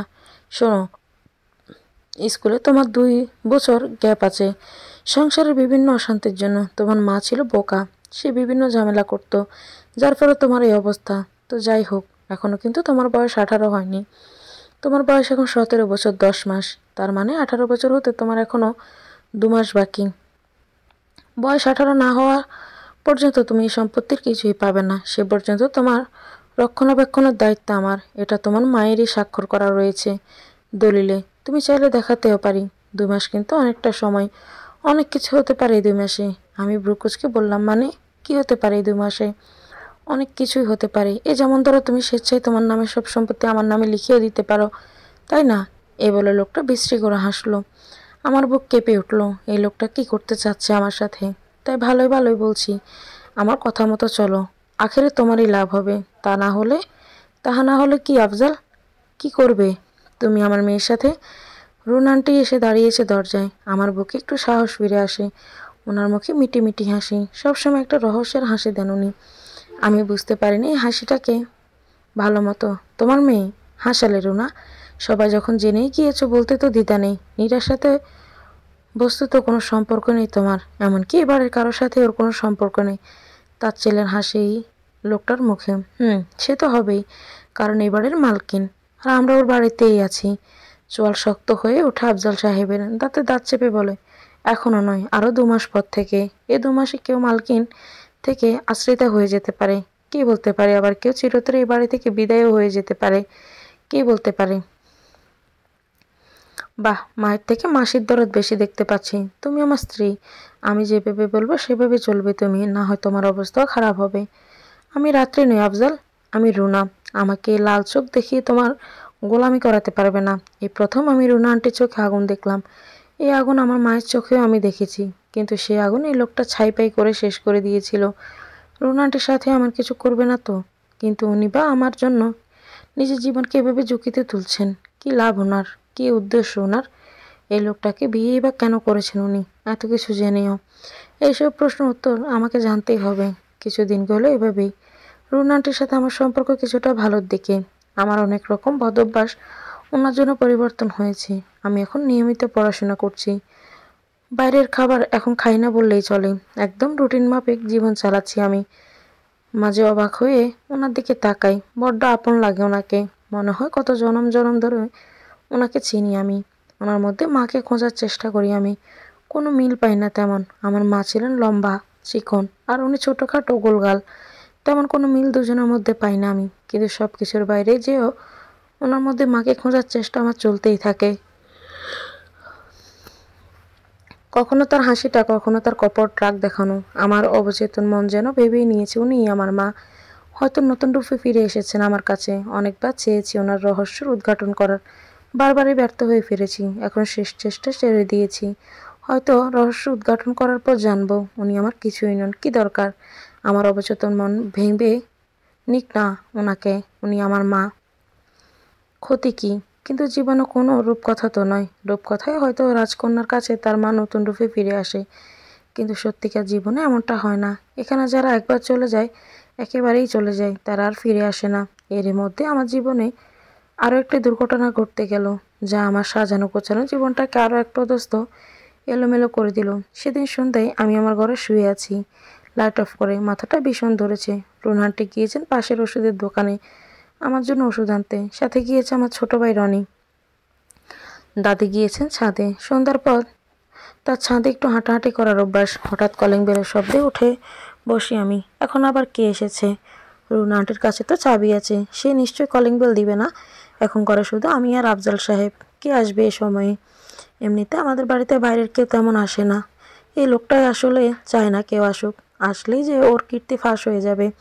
আমি খুব একটা পাত্তা দিতাম না। পুনরায় এসে শুয়ে পড়লাম। ক্লোস্ট্রোফোবিয়া থাকার কারণে আমি কখনো ঘরের দরজা আটকাতে পারি না, সবসময় খোলাই থাকে। তাই চোখটা একটু লেগে এসেছিল। হঠাৎ আমার পিঠে কারো হাতের স্পর্শ পেয়ে লাফ দিয়ে উঠে বসতেই চাই আমি। স্পর্শটা অপরিচিত। আমরা মেয়েরা খুব ভালো করে বুঝতে পারি কোন স্পর্শে কী মানে। হঠাৎ দেখলাম আমার ঘর অন্ধকার। এতক্ষণ দরজা খোলা থাকার কারণে আমার ঘর অন্ধকার হলেও পাশের ঘরের আলো আসছিল। এখন এত অন্ধকার কেন? কে দরজা দিয়েছে? আমি চিৎকার করে দাদিকে ডাকতে গেলে একটা শক্ত হাত আমার মুখ চেপে ধরলো। আমার শীত দ্বারা বেশ শীতল স্রোত নেমে গেল। হঠাৎ দরজার বাইরে ঠকঠক শব্দ শুনলাম। আফজাল সাহেব বাইরে থেকে চিৎকার করছে, হাসেম ভাই, আপনি নীরার ঘরের দরজা কেন দিয়েছেন? কখন গেলেন আপনি ওর ঘরে? ও বন্ধ দরজার ভিতরে থাকতে পারে না। দরজা খুলুন আপনি, দয়া করে ওর কোনো ক্ষতি করবেন না। এখন দরজা খুলুন প্লিজ। আমি ছটফট করছি বদমাসটার বাঁধন থেকে নিজেকে মুক্ত করতে। নরকের কীটটা পৈশাচিক হাসি শুনতে পাচ্ছি আমি। কিন্তু আফজাল সাহেব আমাকে বাঁচাতে কেন চাচ্ছে এখন? আমি চিৎকার করে রুনা আন্টিকে ডাকতে চাচ্ছি। কোথায় মা তুমি? আমি বুঝতে পারলাম আমার শক্তি কমে যাচ্ছে আস্তে আস্তে। নিস্তেজ হয়ে পড়েছি আমি। বারবার চোখের সামনে রুনা আন্টির মুখটা বেশি উঠেছে। মনে হচ্ছে জ্ঞান হারাবো আমি। লোকটাও তার কাজ শুরু করতে চাচ্ছে। ঠিক এমন সময় আমার মনে হলো বাইরে ভীষণ শোরগোল। কার কণ্ঠ বুঝতে পারছি না। হাসেম লোকটাও দেখলাম একটু ভ্যাবাচ্যাকা খেয়ে গেছে, কিন্তু তার বাঁধন এখনো শক্ত। আমার সামনে আমার পুরো দুনিয়া টলছে। জ্ঞান হারানোর ঠিক আগ মুহূর্তে আমি দেখলাম কে একজন দরজা ভেঙে ঘরে ঢুকে পড়েছে, তার হাতে একটা শাবল। ঘরে ঢুকে শাবলটা ফেলে দিয়ে তিনি চিৎকার করে উঠলেন আমার নাম ধরে। আমার মুখে এক চিলতে হাসি ফুটে উঠল। আমি ঝাপসা চোখে দেখলাম যেন আমার মা দাঁড়িয়ে আছে। সেই তার আগুন জ্বালানো চোখ। আমি এবার পুরোপুরি জ্ঞান হারালাম। আমার আর কিচ্ছু মনে নেই। কতক্ষণ আমি অজ্ঞান ছিলাম আমি জানি না। অজ্ঞান অবস্থাতে আমি একটা কল্পনার মধ্যে ঢুকে পড়ি। আমার নিজের মা আমাকে কোলে নিয়ে ঘুম পাড়াতে চাচ্ছে, আর আমি না ঘুমিয়ে শুধু তার দিকে তাকিয়ে আছি। কিরে পাগলি, ঘুমোবি না? কি দেখছিস ওভাবে ঘুরে ঘুরে? তোমাকে দেখছি মা, পরে দেখবি মাকে। এখন ঘুমোতো। না মা, আমি ঘুমোবো না। আমি ঘুমোলেই তুমি আবার আমাকে নরকে একা রেখে চলে যাবে। কতদিন তোমাকে দু চোখ ভরে দেখি না। একটু দেখতে দাও, একটু তৃষ্ণা মেটাই। মা খুব সুন্দর করে হাসলো। আমি অবাক নয়নে সেই হাসি দেখলাম। হাসির ধমকে মায়ের চোখ দিয়ে পানি পড়ছে। কি অপরূপ সেই দৃশ্য। আমি মাকে আরো শক্ত করে চেপে ধরতে চাই। মায়ের গায়ের গন্ধ শান্তিতে জানটা ভরে ওঠে আমার। এই যেন স্বর্গীয় এক সুখ। হঠাৎ চারপাশে কেমন কালো হয়ে আসলো। একটা হালকা ধোঁয়াতে ভরে গেল পরিবেশটা। আমার খুব ভয় করতে লাগলো। আমি কাঁপা কাঁপা গলায় বললাম, মা, কই তুমি? আমার খুব ভয় করছে। কই গেলে তুমি? এই তো আমি তোর কাছেই আছি। দেখতে পাচ্ছিস না? আমি মাকে কোথাও দেখতে পেলাম না। তেষ্টায় আমার গলা কাঠ হয়ে যাচ্ছে। নিঃশ্বাস নিতে কষ্ট হচ্ছে। হাঁপাতে হাঁপাতে শেষবারের মতো আমি চিৎকার করে উঠলাম। ঠিক তখনই আমার হুঁশ ফিরে আসে। আমার বেশ কিছুক্ষণ সময় লাগে আমি কোথায় আছি মনে করতে। কি হয়েছিল আমার? মাথা যন্ত্রণার জন্য একা ঘরে শুয়ে থাকা, হঠাৎ কারো স্পর্শ, ঘুম ভেঙে যাওয়া, দরজা বন্ধ, হাসেম। হ্যাঁ, ওই পিশাচটা। একটু ভাবতে আমি চিৎকার দিয়ে উঠে বসি। আমার সারা শরীর ঘামে জবজব করছে। তৃষ্ণায় প্রাণ উৎকষ্ট। আমাকে এভাবে দেখে রুনা আন্টি ছুটে আসলেন আমার কাছে। আমাকে জড়িয়ে ধরলেন দুই হাতে। উনি ফোঁপাচ্ছেন, এই তো আমার মা। এই যে, কিচ্ছু হয়নি তোমার। আমি চলে এসেছি তো তার আগেই। এই তো আমি এখানে। কোনো ভয় নেই তোমার মা। গায়ের গন্ধটা এত পরিচিত লাগছে আমার। মনে হচ্ছে কত জনম জনম ধরে গন্ধটা আমার শরীরের সাথে লেপ্টে ছিল। আমি ওনার কাজটা বেশ আঁকড়ে ধরলাম। ফোফানোর জন্য কথা বলতে পারছি না। কোনো রকম একটু স্বাভাবিক হয়ে বললাম, মা তুমি এসেছো? জানো ওই পশুটা আমার ক্ষতি। মুখ চেপে ধরলেন উনি আমার। বড় বড় নিঃশ্বাস ফেলে বললেন, তোর কোনো ক্ষতি আমি ওকে করতে দেইনি। আয় আমার সাথে। আমার হাত ধরে আস্তে আস্তে। কোথায়? আগে আয়, তারপর দেখবি। আমি ওনার হাত শক্ত করে ধরে হাঁটতে লাগলাম ওনার সাথে। আমার শরীর বেশ দুর্বল, মাথায় অসহ্য যন্ত্রণা। উনি আমাকে হাত ধরে বসার ঘরে আনলেন। বসার ঘরে যে দৃশ্য আমি দেখলাম তা দেখার জন্য প্রস্তুত আমি ছিলাম না। আমি চোখ বড় বড় করে তাকালাম। রুনা আন্টির হাত শক্ত করে চেপে ধরলাম। আমার সারা শরীর থরথর করে কাঁপছে।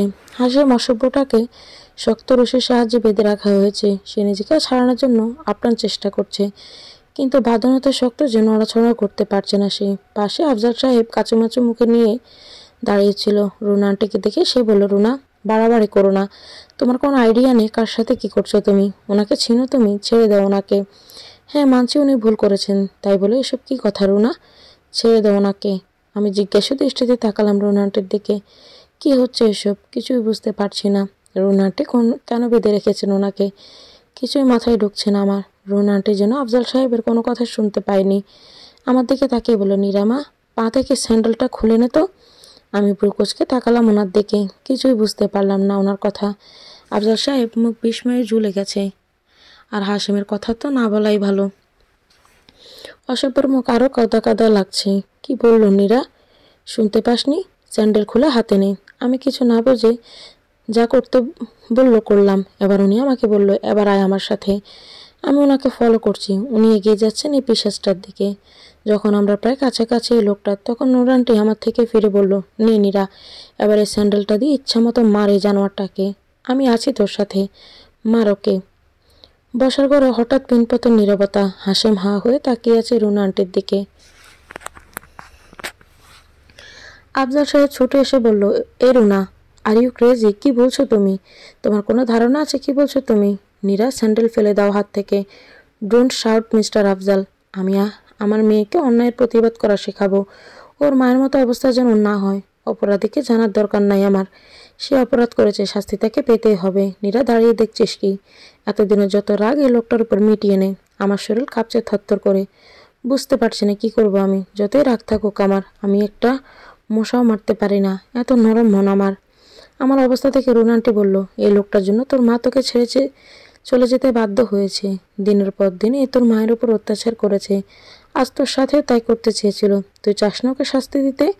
হঠাৎ আমার মুখের সামনে আমার মায়ের করুণ মুখটা ভেসে উঠল। কষ্টে হাউমাউ করে কাঁদছে আমার মা এই লোকটার জন্য।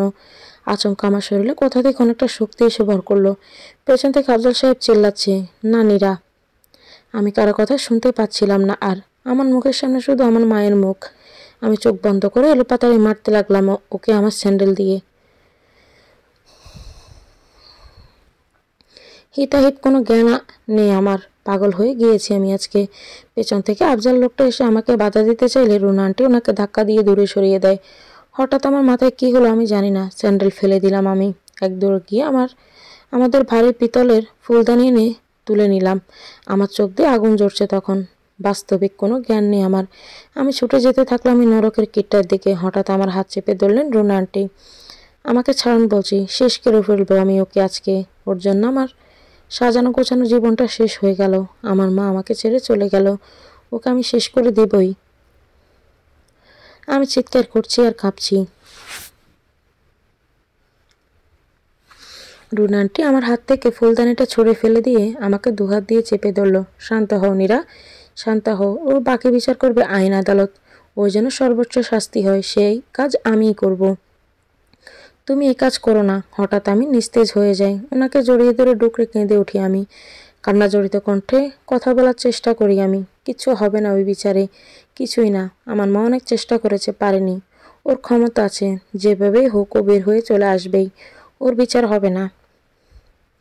বিচার হবে, প্রমাণ আছে আমার কাছে সব। এবার বিচার হবে। আমি পুলিশকে খবর দিচ্ছি। তুমি শান্ত হও। কি প্রমাণ আছে তোমার কাছে? Just wait and watch mister Afzal. তুমি নিজের চিন্তা করো তুমি কিভাবে বাঁচবে, কারণ তোমার শাস্তি হবে অন্যভাবে। প্রস্তুত থেকো তার জন্য।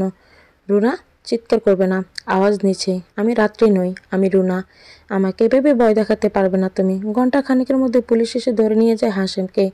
আমার শারীরিক অবনতির জন্য থানায় গিয়ে লিখিত অভিযোগ করা সম্ভব না হলেও বাড়ি থেকে ডায়েরি করা হয়েছে। যাওয়ার আগে আমার চোখ পড়ে ওই হাসিমের দিকে। আমার দেওয়া মারে ওর চেহারার অবস্থা নাজেহাল। এখান থেকে সেখান থেকে রক্ত পড়ছে। আমি একটু ভয়ে কেঁপে উঠি ওর চোখের দিকে তাকিয়ে। ওই চোখে যেন আমার উপর আগুন চাপা দেওয়া রাগ। ছাড়া পেলে আমাকে শেষ করে দিবে এমন। রুনা আন্টি এসে আমাকে জড়িয়ে ধরেন। আমার মাথায় হাত দিয়ে বলেন, কিচ্ছু হবে না তোমার, আমি আছি তো, ভয় পেও না। আমি অবাক চোখে তাকাই ওনার দিকে। সেই মুখের আদলে আমি মাতৃস্নেহ দেখতে পাই শিরায় শিরায়।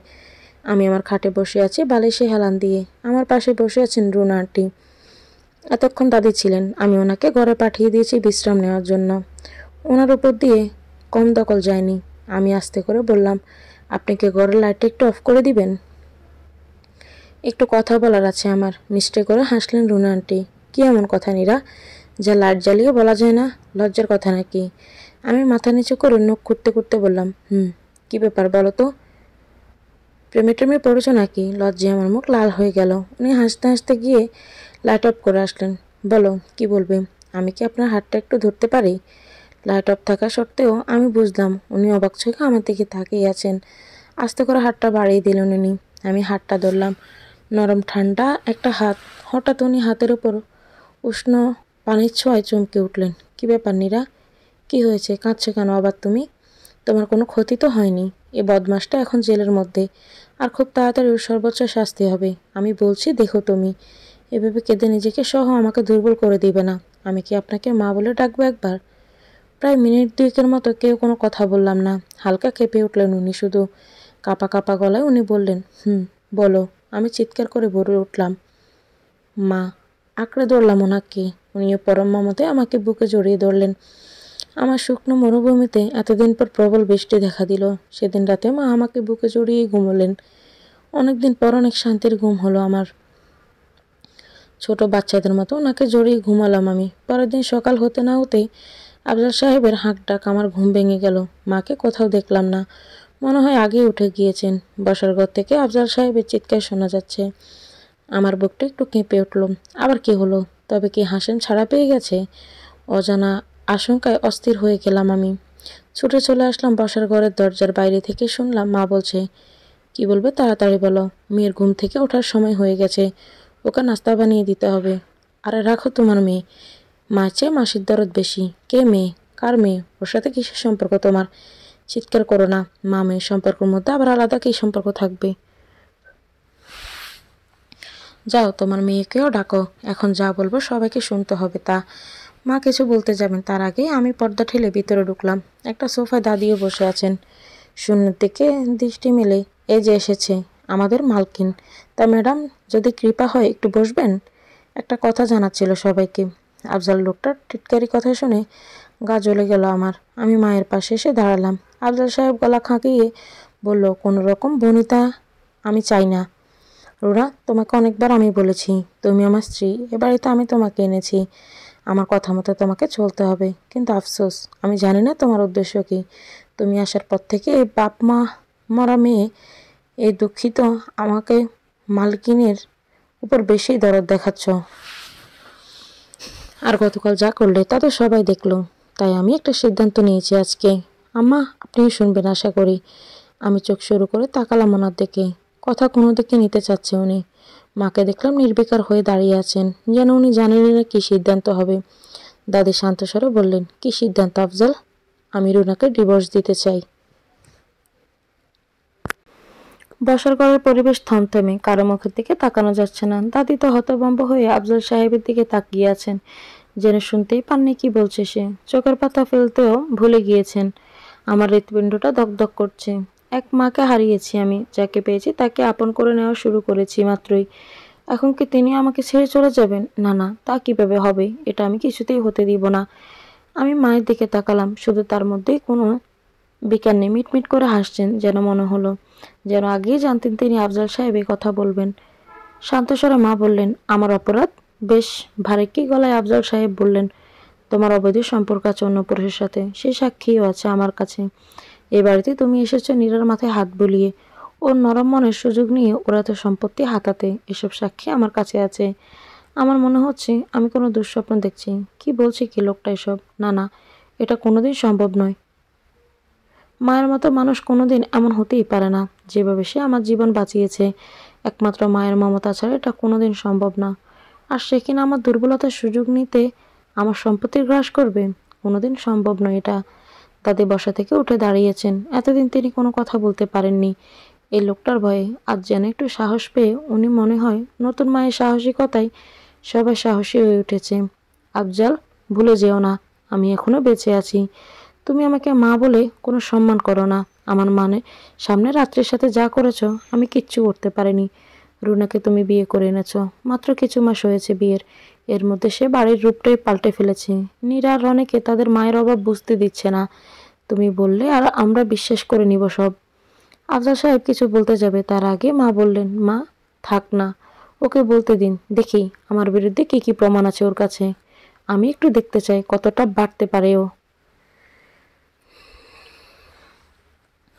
এবার একটু তেতে যায় আফজাল সাহেব। ও তাই, এসব কিছু বানানো?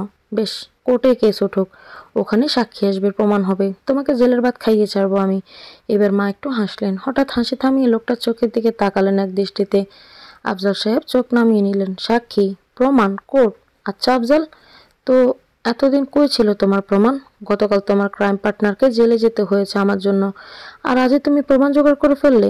এক রাতেই সব সাক্ষীরা এসে তোমাকে বলেছে আমার অবৈধ সম্পর্ক আছে। আমি নিজের সম্পত্তির জন্য এই বাড়িতে এসেছি। এবার একটু তোতলাতে শুরু করলো আফজাল সাহেব। প্রমাণ অনেক আগেই পেয়েছি, তোমাকে সুযোগ দিচ্ছিলাম তুমি ভালো হও কিনা, কিন্তু না, তুমি নীরাকে উস্কাচ্ছ আমার বিরুদ্ধে, যাতে ওর বিশ্বাসভাজন হয়ে ওঠো তুমি। আর এই 18 বছর হওয়ার পরই ওর কাছ থেকে সব সম্পত্তি নিতে পারো। এসবই তোমার প্ল্যান। তুমি এই বাড়িতে আসার আগে সব প্ল্যান করে এসেছো, সব জেনে শুনে এসেছো এখানে। আমাকে ফাঁসিয়ে বিয়ে করে তোমার রাস্তা ক্লিয়ার করেছো। আমি এতক্ষণ কোনো কথা বলিনি, চুপ করে ওদের কথা শুনেছিলাম, কিন্তু আর থাকতে পারলাম না। একটা ছোট্ট মাথা আর কত চাপ নেবে? আমিও তো একটা মানুষ। কেন আমার জীবনটা বাকি 10টা মেয়ের মতো স্বাভাবিক হলো না? কেন আমি বাবা মাকে নিয়ে সুখে থাকতে পারলাম না? চিৎকার করে উঠলাম আমি। এনাফ! আর কত নাটক করবেন সবাই আমার সামনে? আমি এর নিতে পারছি না। আমার মুক্তি দরকার এগুলো থেকে। এক সম্পত্তির জন্য এত কিছু? আমার মাকে চলে যেতে হলো পৃথিবী থেকে। চাই না এই সম্পত্তি আমার, নিয়ে নিন সব আমার কাছ থেকে। আমাকে শুধু একটু শান্তি দিন, আর কিচ্ছু চাই না আমি আপনাদের কাছে।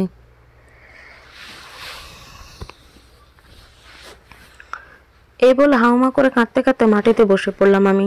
দাদি আর মা দুজন ছুটে এলেন আমার ধরার জন্য। আমি ওদের হাত সরিয়ে দিলাম। আমার শরীর থেকে মা একটু অবাক হয়ে বললেন, তুমি কি আমাকে সন্দেহ করছো নীরা? তুমিও মনে করো যে আমি সম্পত্তির জন্য এখানে এসেছি? তোমার মা হয়ে উঠতে চাচ্ছি শুধুমাত্র তোমার সম্পত্তির জন্য? আমার মনে হওয়া না হওয়াতে কিছু যায় আসে না মা। এই পৃথিবীতে একজনই আমার আপন ছিল, আমার মা। সেই মা আমাকে ছেড়ে চলে গেল। আমার মাকে আমি খোঁজার চেষ্টা করেছি তোমার মধ্যে। আমি জানি না কি হবে আমার সাথে। আমি এখন কাউকে আর বিশ্বাস করতে পারি না। সব অবাক হয়ে আমার দিকে তাকিয়ে আছে, শুধু আফজাল সাহেবের মুখে হাসি। মনে হচ্ছে সে সফল তার কাজে। নীরা, আমি মায়ের দিকে তাকালাম। তার অসহায় মুখটা দেখে আমার ভিতরটা দুমড়ে মুচড়ে যাচ্ছে। আমি কোনোভাবে বিশ্বাস করতে চাচ্ছি না স্বার্থের জন্য উনি এমন করতে পারে। মা, আমি একটু শান্তি চাই। এ বাড়িটা নরক হয়ে উঠেছে আমার কাছে। আমাকে এমন কোথাও নিয়ে চলো যেখানে আমার একটু শান্তি হয়। তুমি কেন যাবে? যে এই বাড়িটা নরক করে তুলেছে সে চলে যাবে। উনি প্রমাণ দিবে বলেছে তো, দিক প্রমাণ। আমিও দিব, দেখি কে জিতে কে হারে। চোখ বড় বড় হয়ে যায় আফজাল সাহেবের। আমতা আমতা করে বলে, প্রমাণ? কি প্রমাণ আছে তোমার কাছে? Just wait and watch. তোমার ভালোবাসার বন্ধু, তোমার আজীবন ক্রাইম পার্টনার মিস্টার হাশিমের কাছে যাওয়ার জন্য প্রস্তুত হও।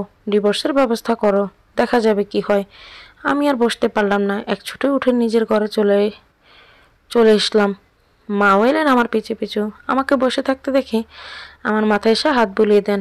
আমি গোলাটে দৃষ্টিতে তার দিকে তাকাই। এরপর ছোট্ট করে একটা হাসি দিয়ে বলি, আমার বিশ্বাসটা যেন আর ভেঙে না যায় মা। আমি তোমাকে হারাতে চাই না। মা আমাকে 2 হাত দিয়ে চেপে বুকে টেনে নিলেন। তার প্রতিটা নিঃশ্বাস আমাকে জানান দিচ্ছে তিনি অসৎ হতে পারেন না। বেশ কিছুদিন স্কুলে যাওয়া হয়নি, পরীক্ষার বেশি বাকি নেই, তাই আজ যেতে হবে। মা টিফিন বানিয়ে দেবে। বাড়িতে বানানো টিফিন খেয়ে বেশ অভ্যাস হয়ে গেছে আমার। আমি রেডি হচ্ছি আর মা টিফিন বানাচ্ছে। নাও নীরা, তোমার টিফিন। আমি মায়ের দিকে তাকিয়ে হাসলাম। ঘামে ভিজে গিয়েছে রান্নাঘরে গিয়ে। কি ভীষণ স্নিগ্ধ লাগছে তাকে। আমি জড়িয়ে ধরি তাকে। নীরা, আজ তুমি স্কুল থেকে ফিরলে আমরা একটা জায়গায় ঘুরতে যাব। আমি অবাক হয়ে তাকালাম তার দিকে। অনেকদিন স্কুলের বাইরে আর কোথাও যাই না আমি। মায়ের এই বাড়ি ছেড়ে বেরোনো নিষিদ্ধ ছিল। আজহার সাহেবও কোনোদিন বের হয়নি আমাদের নিয়ে। তাই ঘুরতে যাওয়ার কথা শুনে আনন্দ ভরে ওঠা মনটা। সত্যি মা? কোথায় যাব আমরা? দেখি কোথায় যাওয়া যায়, তবে আর কাউকে নিব না, শুধু তুমি আর আমি। তোমার ছুটির পর আমি স্কুলের গেটে দাঁড়াবো, ওখান থেকে নিয়ে যাব তোমাকে। আমি ভীষণ খুশি হই। ঘুরতে যাওয়া যে কতটা আনন্দের, সে আনন্দ তো ভুলতেই বসেছিলাম। আমি মায়ের কপালে একটা চুমু এঁকে বেরিয়ে যাই। ক্লাস শেষ হওয়ার সাথে সাথেই খুশিতে নাচতে নাচতে বেরিয়ে আসি আমি। একটু ভয়ও করে। আদল সাহেব যে ধুরন্ধর মানুষ, মাকে আসতে দেয় কিনা কে জানে। তবে গেটের বাইরে মাকে দাঁড়িয়ে থাকতে দেখে দুশ্চিন্তা দূর হয় আমার। আমাকে দেখে মা হাত নাড়ে, আমিও হাত নাড়াই। মা ইশারা করে একটা রিক্সাতে উঠতে। মা কোথায় যাচ্ছি আমরা? নিউ মার্কেটে। হঠাৎ নিউ মার্কেট কেন মা? আর সারাদিন শপিং করব আমরা। অনেক মজা হবে, শপিং করতে কার না ভালো লাগে। আজ তো খুশি আর খুশি। অনেক অনেক শপিং করলাম আমরা, বলতে গেলে সব আমারই কেনাকাটা। মা তো এমন কিছুই কিনলেন না, রনিয়া দাদির জন্য নেওয়া হলো। মা এত যে কেনাকাটা করলাম, কারণটা কি? কেন নীরা, কেনাকাটা করতে কি কোনো উপলক্ষ লাগবেই? না তবুও, কিন্তু আমার সব টাকা তো আফজাল সাহেবের কাছে। দিল সে তোমার এত টাকা? দেওয়া লাগবে কেন? এগুলো সব আমার নিজের জমানো টাকাতে কেনা। এত টাকা তুমি খরচ করলে আমার জন্য? বারে, আমার মেয়ের জন্মদিন সামনে, আর আমি একটু কেনাকাটা করব না? আমি তো আরো এক প্রকার অবাক হলাম। তবে কি এসব আমার জন্মদিনের জন্য? ভুলেই তো বসেছিলাম প্রায় জন্মদিনের কথা। মা ঠিকই মনে করে রেখেছে। আমার জন্মদিন তোমার মনে আছে মা? মেয়ের জন্মদিন মায়ের মনে থাকবে না কেন? খুশিতে চোখে পানি চলে আসে আমার। এত আনন্দ লাগছে কেন আজ আমার? তবে নীরা, এখন কিন্তু তোমাকে আরো বেশি শক্ত হতে হবে। নিজেকে তৈরি করতে হবে সব পরিস্থিতির মোকাবেলা করার। কি বলছো মা এসব? আমি এগুলো কেন করতে যাব? 18 বছর বয়স হচ্ছে তোমার। 18 বছর হলে সব সম্পত্তি তোমার নামে চলে আসবে। তখন আফজাল সাহেব সহ আরো অনেকের নজর পড়বে এদিকে। তোমাকে সব বুঝে নিতে হবে, আগলে রাখতে হবে। আমি ভয়ে ডোক চাপলাম। এসব কিভাবে করে? এই ব্যবসা বাণিজ্য কিছুই তো বুঝি না আমি। তুমি কোথায় থাকবে মা? তুমি এসব দেখো, আমি তো এগুলো পারি না। মা হাসলেন। মায়ের মিষ্টি মুখে এমন হাসি মানায় না। আমার একটু কষ্ট লাগলো দেখে। তা কি করে হয় নীরা? আফজাল সাহেবের স্ত্রী হয়ে বাড়ি গিয়েছি আমি। সে যদি আমাকে ডিভোর্স দিয়ে দেয়, কিভাবে ওখানে থাকবো আমি? আমার মা হয়ে থাকবে, এবারই আমার। আমি ঠিক করবো ওখানে কে থাকবে কে থাকবে না। একবার মাকে হারিয়েছি আমি, আর হারাতে পারবো না। তা হয় না মা। আফজাল ওই বাড়ি ছেড়ে কোথাও যাবে না যতদিন বাড়ি তোমার কাছে আছে। কারণ ও কোর্ট থেকে যেভাবে হোক তোমার রক্ষণাবেক্ষণের দায়িত্ব আনবে। আর ডিভোর্স হয়ে যাওয়ার পরে কিভাবে ওই মানুষের সাথে একই বাড়িতে থাকবো আমি নীরা? তাহলে বরং এসব কিছু আমার 18 বছর হওয়ার পরেই আমি তোমাকে লিখে দেব। তাহলে তো এসব কিছু তোমার হয়ে যাবে, আর আমাকে ছেড়ে যাবে না তুমি। চমকে উঠলো মা, তাকালো আমার দিকে। আমি মিষ্টি করে আসলাম তার দিকে তাকিয়ে। রিক্সাতে বসে মা এক হাত দিয়ে জড়িয়ে ধরলো আমাকে। আমি মায়ের কাঁধে মাথা রাখলাম। কি ভীষণ শান্তি আর ভরসার জায়গা। বুঝতে পারলাম মা কাঁদছে। ফিসফিস করে বলল, অনেক বড় হও মা, অনেক বড় হও। সেদিন রাতে হঠাৎ করে আমার ঘুম ভেঙে যায়। আফজাল সাহেবের সাথে ঝামেলা হওয়ার পর থেকে মা আমার সাথেই ঘুমায়। আমি মাকে জড়িয়ে ধরে ঘুম দেই। অনেক ভালো লাগে। হঠাৎ ঘুম ভেঙে যাওয়ায় অনেকক্ষণ বুঝতে পারি না কয়টা বাজে। বালিশের নিচ থেকে মোবাইল বের করে দেখি গণিতের সময় রাত 2টা 45। কিন্তু আমার পাশে মা নেই। এত রাতে মা গেল কোথায়? আমি উঠে গিয়ে ওয়াশরুমে দেখলাম ওখানে নেই। ড্রয়িংয়ে সব জায়গাতে লাইট অফ। একটু দুশ্চিন্তা হলো আমার, কারণ আফজাল নামক লোকটাকে একটুও ভরসা করি না আমি। আস্তে আস্তে পা টিপে টিপে হাঁটতে লাগলাম আমি। মনে হলো একবার মাকে ডাকি চিৎকার করে। পরে মনে হলো থাক, কি দরকার, বাকিদের ঘুম ভেঙে যাবে। হঠাৎ খেয়াল করলাম আফজাল সাহেবের ঘরের লাইট জ্বলছে। এত রাতে লোকটা লাইট জ্বালিয়ে কি করে? আমি আস্তে আস্তে হেঁটে তার ঘরের সামনে এসে দাঁড়ালাম, এবং তখনই অবাক হয়ে খেয়াল করলাম আমার মায়ের স্যান্ডেল জোড়া ঘরের বাইরে। মানে মা এই ঘরে? তারা দুজন এখন বৈধ সম্পর্কে আছে। এভাবে স্বামী স্ত্রী ঘরের সামনে এসে আড়ি পাতা মোটেই ভালো কথা না। কিন্তু সমস্যা সেখানেই, দুজন দুজনকে দেখতে পর্যন্ত পারে না। এখন ডিভোর্সের কথা পর্যন্ত উঠেছে। এত রাতে দরজা বন্ধ, অথচ লাইট জ্বালিয়ে কি কথা তাদের? একটু উসখুস করতে থাকি আমি। ভেতরের কথা শোনা কি ঠিক হবে নাকি হবে না? একবার ভাবলাম থাক চলে যাই, হয়তো নিজেদের মধ্যে সব ঠিক করে নিচ্ছে তারা। তাহলে তো ভালোই হয়, মা এখানেই থাকবে, কোথাও যাবে না আমাকে ছেড়ে। চলে আসছিলাম ফিরে, হঠাৎ করে মায়ের একটা কথা শুনে থমকে দাঁড়াই আমি। আমার হাত পা কাঁপতে লাগলো থরথর করে। আমি ঠিক কি শুনলাম? নীরার মা মারা গেল কি করে আফজাল? আমি দম আটকে চুপ করে দাঁড়িয়ে আছি, যেন নিঃশ্বাস ছাড়তেই কেউ টের পেয়ে যাবে। মানে, জানো না তুমি রাত্রে আত্মহত্যা করেছে? ভয় পাচ্ছ কেন আফজাল? হ্যাঁ আমি জানি, কিন্তু তোমার মুখ থেকে একটু শুনি। কেন আত্মহত্যা করলো সে? কেন করেছে সে আমি কি জানি। মহিলা মানুষ, শেষের দিকে পাগল হয়ে গিয়েছিল। আর পাগলে কি না করে? আচ্ছা তাই নাকি? তবে আমি যতদূর জানি রাত্রেই তো, তার পরের দিনই তোমার এই অসভ্য বন্ধু হাসিম ভাইয়ের মুখোশ টেনে ছেড়ে দিতে চাচ্ছিল। এর আগ পর্যন্ত তার কাছে কোনো প্রমাণ ছিল না, তাই তোমাদের কোনো অপরাধ প্রমাণিত হয়নি। তোমরা জেল থেকে বেরিয়ে গিয়েছ, কিন্তু সেদিন সে এমন কিছু প্রমাণ হাতে পেয়েছিল যার দ্বারা তোমাদের কঠিন থেকে কঠিন শাস্তি হতে পারত। এতদিন সে সব মুখ বুজে সহ্য করলো বাচ্চা দুটার জন্য, আর যখনই সে হাতে প্রমাণ পেল তখনই সে আত্মহত্যা করলো। এটা সত্যি আত্মহত্যা, নাকি সুপরিকল্পিত মারার হত্যা? আমার চোখ দিয়ে টপটপ করে পানি পড়তে থাকে। এসব কি সে শুনছি আমি হঠাৎ করে? আমার কেন জানি মনে হলো আমার এই মাও হয়তো কোনো বিপদে পড়তে চলেছে, কারণ আফজাল লোকটা অত্যন্ত ধুরন্ধর। ওর স্বার্থের জন্য পারে না এমন কোনো কাজ নেই। আমি এখন কি করব? কি বলছো এসব তুমি? রাত্রি এসব করেছে? আমি কিছু জানতাম না তো। আরে, একটু শব্দ করে হাসলো মা, এরপর বেশ চড়া গলায় বলল, ও তাই নাকি? তুমি কিছুই জানতে না? কিন্তু তোমার মা তো জানতো, তাকে রাত্রে সব কিছু বলেছিলাম। আচ্ছা এমন কি হয়েছিল যে তোমার মা তোমাকে জানিয়ে দেয় রাত্রির প্ল্যান? তোমাকে ওকে থামাতে বলে আর তুমি চিরদিনের জন্য ওকে থামিয়ে দিলে। মা একটু থামলেন কথাটা শেষ করে। ওপাশ থেকে পিনপতন নীরবতা, কেউ কোনো কথা বলছে না। আমার হাত পা অসাড় হয়ে গিয়েছে। হাতড়ে হাতড়ে চেয়ার ধরে দাঁড়াই, না হলে মাথা ঘুরে পড়ে যাব মনে হচ্ছে। এর মধ্যে আমার মাকেও টেনে এনে ছোড়ো না। আচ্ছা শুনলাম তো সব। আর কিছু বলার আছে তোমার? বলে বিদায় হও। আমার ঘুম পাচ্ছে। সবার ঘুম হারাম করে দিয়ে তো শান্তির ঘুম তো তোমাকে ঘুমোতে দিব না আফজাল সাহেব। তোমার আর তোমার মায়ের সব কীর্তি আমি ফাঁস করে দিব। কি করবে তুমি? কি করার ক্ষমতা আছে তোমার? তুমি রাত্রের মতো সুন্দরীও নও যে ওর সাথে যা করতে পারছি তোমার সাথেও পারবো। তোমাকে তো আমি ডিভোর্স দিয়ে বাড়ি ছাড়া করব। নীরার কাছ থেকে সব সম্পত্তি হাতাবো। এরপর ওর মায়ের সাথে যা হয়েছে ওর সাথেও তাই হবে।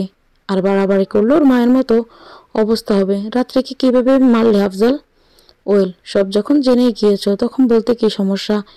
এমনিও তোমার কী বা করার ক্ষমতা আছে? কোনো প্রমাণ তো দেখাতে পারবে না। হ্যাঁ, আমি আর আমার মা মিলে রাত্রিকে মেরেছি। রাত্রি বেশি চালাকি করতে গিয়েছিল, দিনের পর দিন চুপ করে থাকার নাটক করে সব প্রমাণ জোগাড় করে। তাই তো ওকে থামিয়ে দিতে বাধ্য হলাম।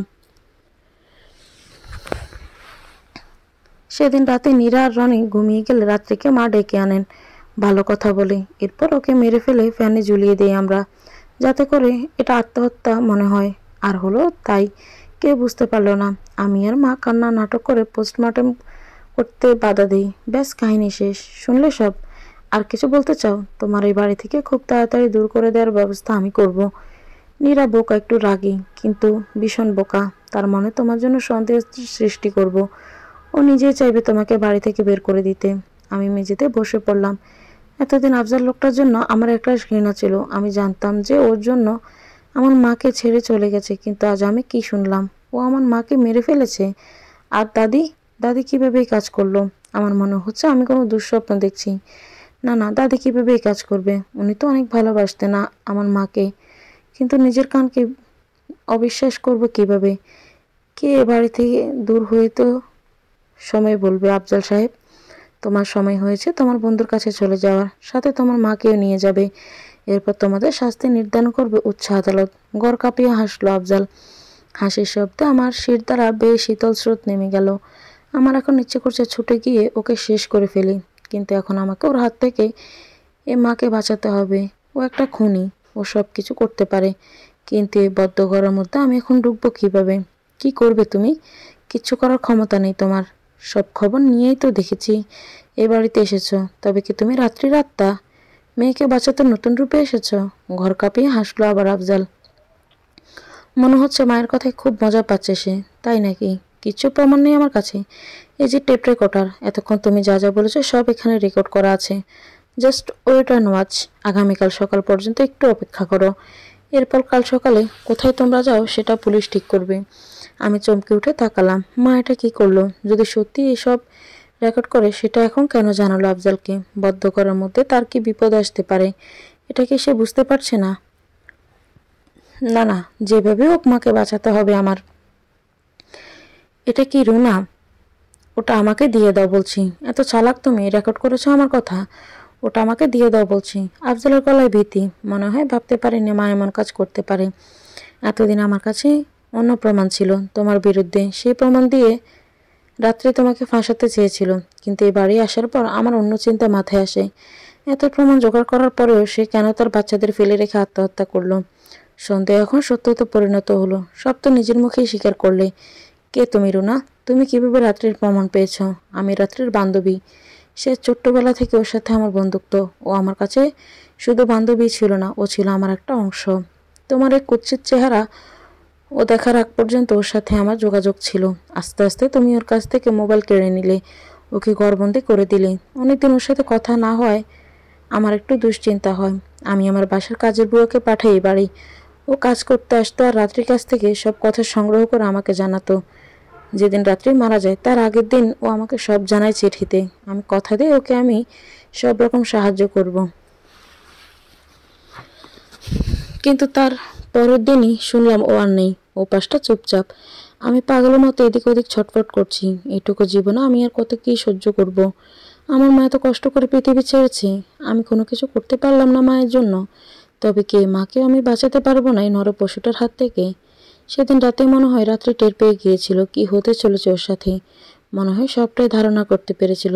তাই রাতে ও সব প্রমাণসহ আমার নামে একটা চিঠি লিখে চিলেকোঠার করে রেখে আসে, যেখান থেকে বুয়া সব সংগ্রহ করতো আগেই।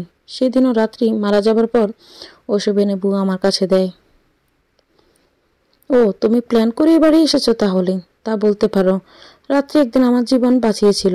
সেদিন আমি ওকে কথা দিয়েছিলাম আমার জীবনের বিনিময়ে যদি হয় আমি ওকে সাহায্য করব। কিন্তু আফসোস, ওকে তো সাহায্য করতেই পারলাম না।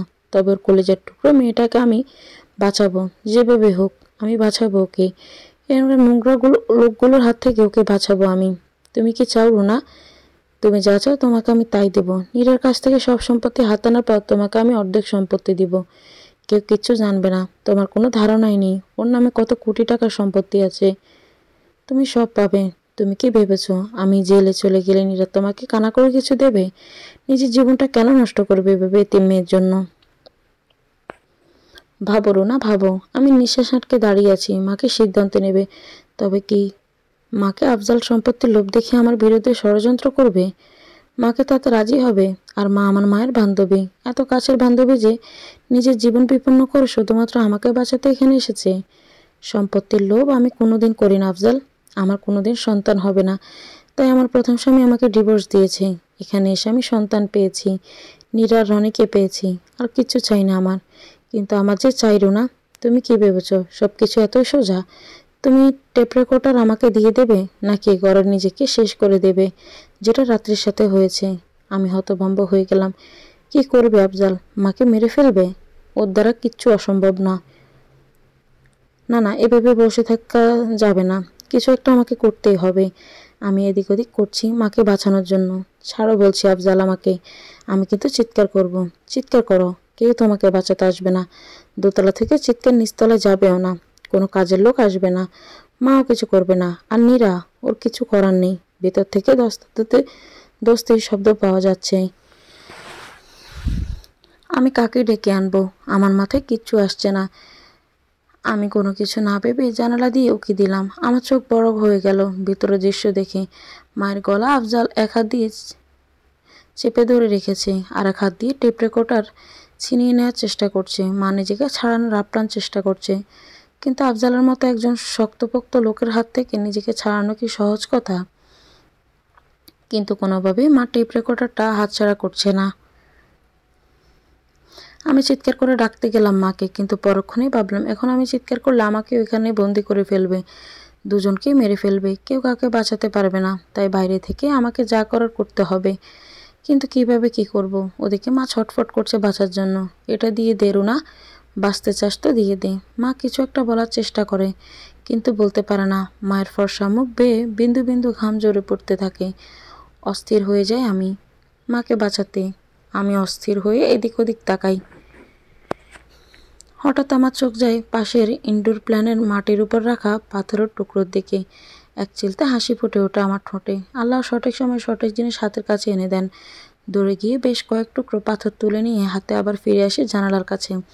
মায়ের অবস্থা তখন করুণ, কিন্তু কোনোভাবেই টেপ রেকর্ডারটা হাতছাড়া করেননি এখনও। আমি আর দেরি করলাম না, নিজের সর্বোচ্চ শক্তি দিয়ে হাতের পাথরগুলো ছুটতে লাগলাম আফজাল নামক নরপশুটার দিকে। বেশ কিছুক্ষণ কোনো সাড়া শব্দ হয় না। ওদিকে হতভম্ব হয়ে দাঁড়িয়ে আছে দুজন। কেউ ভাবতে পারেনি আমি এখানে আসব। কপাল ফেটে গল গল করে রক্ত পড়ছে আফজালের।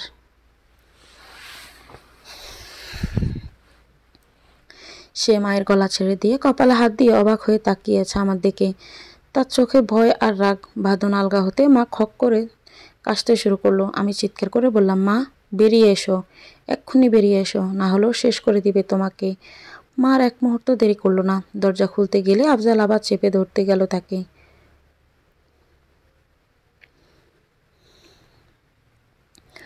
মা এবার সর্বশক্তি দিয়ে ওকে ধাক্কা দিয়ে ফেলে দিল।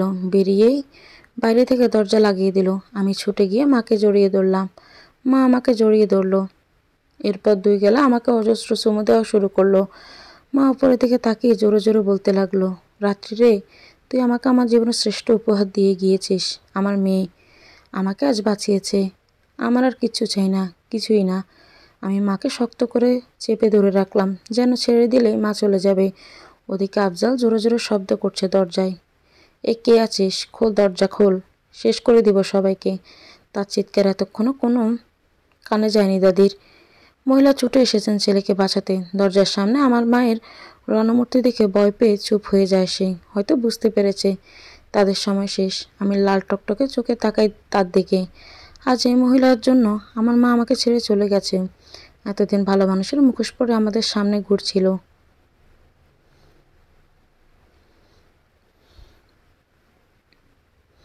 আমি ছুটে গিয়ে ওনার ঘর থেকে রনিকে তুলে কোলে করে নিয়ে আসি। এদের কাউকে আর বিশ্বাস করি না আমি। হাসিমার আফজালের মায়ের দুজনের আরও 12 বছর করে সশ্রম কারাদণ্ড হয়েছে, আর আফজালের হয়েছে মৃত্যুদণ্ড। কোর্টে চিৎকার করে কাঁদছে ও। আমার কলেজাটা ঠান্ডা হয়ে যাচ্ছে সে কান্না দেখে। আজ এতদিনের করা অপরাধের শাস্তিও পাবে। আমি একবার উপরের দিকে তাকাই, আর একবার আমার মায়ের দিকে তাকাই। আজ সত্যি সত্যি আমার মনে হচ্ছে আমার মাই নতুন রূপে আমার কাছে এসেছে আমাকে বাঁচাতে। মা মিটিমিটি করে হাসছেন আমার দিকে তাকিয়ে। হাত বাড়িয়ে ডাকলো মা আমাকে। আমি তার বুকে গিয়ে ঝাঁপিয়ে পড়ি। না, তিনি আমার সৎ মা না, তিনি আমার মা, আমার নিজেরই মা।